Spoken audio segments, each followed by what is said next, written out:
One, two, three, four. Can I keep the mic down here? That'll be good. Perfect. MMA or soccer? MMA. 100%. MMA or rugby? MMA. Okay. Pizza or burgers? Pizza. Hot or cold? Pizza? No. Oh, weather. um, cold. Knockout or submission? Submission. Silence in the crowd or hyping up the crowd? Hype in the crowd, man. Always. Sleep in or night out? Sleeping or night out. Depends on where I am. If I'm in fight camp, 100% sleeping. If not, night out, that'll do it. The bid you're after this weekend gonna be a night out or sleep in? Oh, that'll be a night out. That'll be a night out. Yes, sir. On to the questions. How personal is this fight for you after what happened last month? Yeah, this fight is personal, but it's personal not because of anything that happened. This fight is personal because this is a promise I made myself. This is something that I'm going to reach. I will be the champion of the world. I made this promise to myself when I was 16 years old. I made this promise to my whole country, a nation who believes in me. If you're in South Africa right now, you wouldn't believe the vibe. I spoke to my brother earlier. They're on their way now.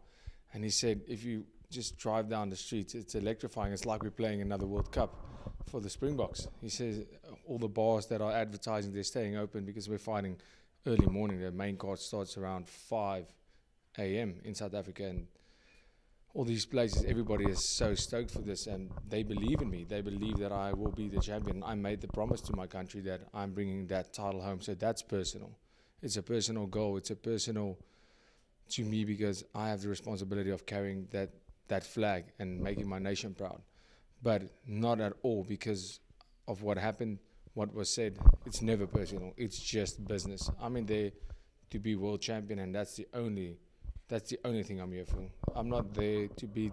If they put somebody else in that ring in the octagon on Saturday night, as long as I'm fighting for that title, it doesn't really matter who's standing in front of me. Is that why the victory is so much sweeter because you know it's bigger than just you?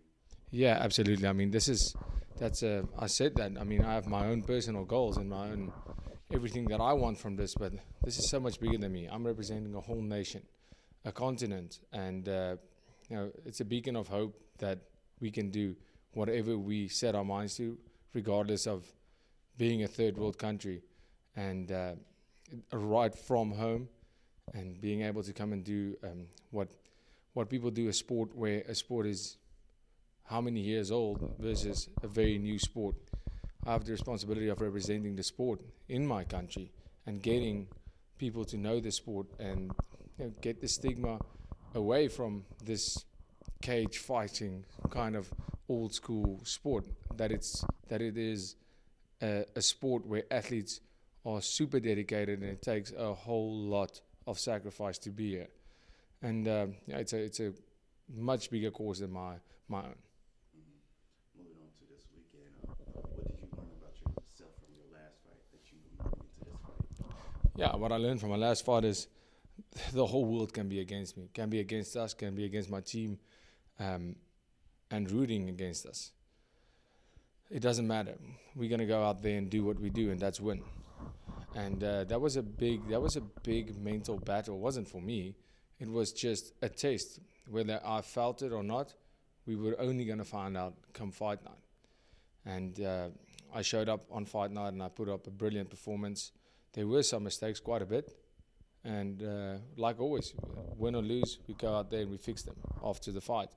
And that fight, we showed that we can go through any adversity, I fought injured, I fought with the whole world doubting, and it made absolutely no difference. We went out there and did what we said we're going to do, and we did it in spectacular fashion. So what I learned is the moment doesn't get to me, the moment makes me perform, and I'm extremely happy to be where I am, and that I also, one big thing is that I do belong at the top of the pile with the best in the world. Do you feel more comfortable when the world's doubting you, so when you get up there you can prove them wrong? Actually, it makes no difference to me. Since since my career started in the UFC, I haven't been the favorite many times in terms of a crowd. I'm fighting in foreign countries, and fighting local guys. So it makes sense. I haven't earned that right and that respect yet, and that's the quest I'm on.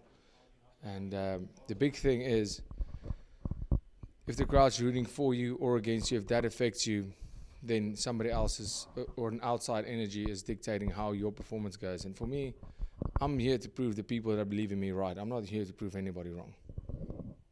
Even though you're about to fight for a title, have you been able to appreciate how far you come in your career to even get to this point?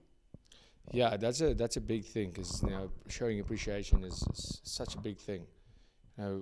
We get rewarded, and if you don't appreciate those rewards, they'll stop coming. And I appreciate this so much.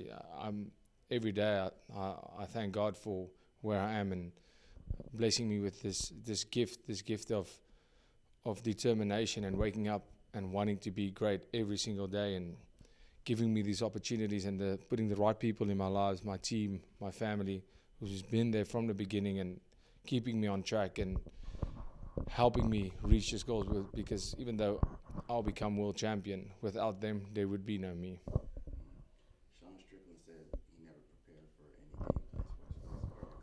What are your comments regarding that? Yeah, I know a lot of guys fight like that. A lot of guys don't have the game plans, especially at this level. I think a game plan is very important, but it can be completely irrelevant. If you have a game plan for a certain style of fight and your opponent comes out completely different, that game plan is out the window completely. So to prepare your whole fight camp for a certain scenario, it's not the smartest move. So yeah, I tend to agree with him in that sense. We always have a game plan, but our game plan, there is certain things in the fight that you look for.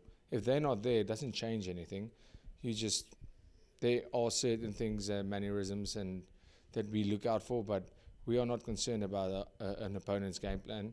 We are concerned with our own, and concerned with our own fight, and that's that's good for him. He knows how he fights. He's not going to change that. So I think that's the way he fights. I think he's going to fight the way he fights. And I always say this about Sean Strickland: he fights the way he fights, and he's not changing that.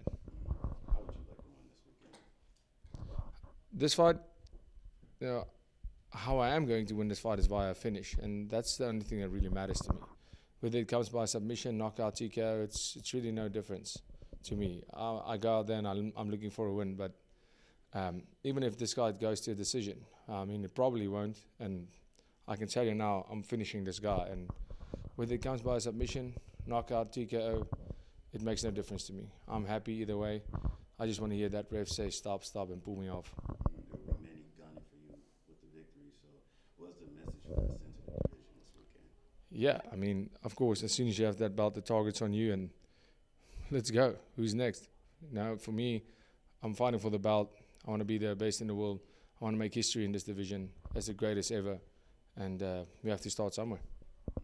Would you want anybody to take after this fight, Hamzat, maybe Adesanya? As for now, I'm not thinking about anybody else, any person other than Sean Strickland. It might come to me who I want next as soon as that belt's wrapped around me and I get that mic. But for now, everything ends on Saturday night. Yes, sir. Thank you. Thank you so much.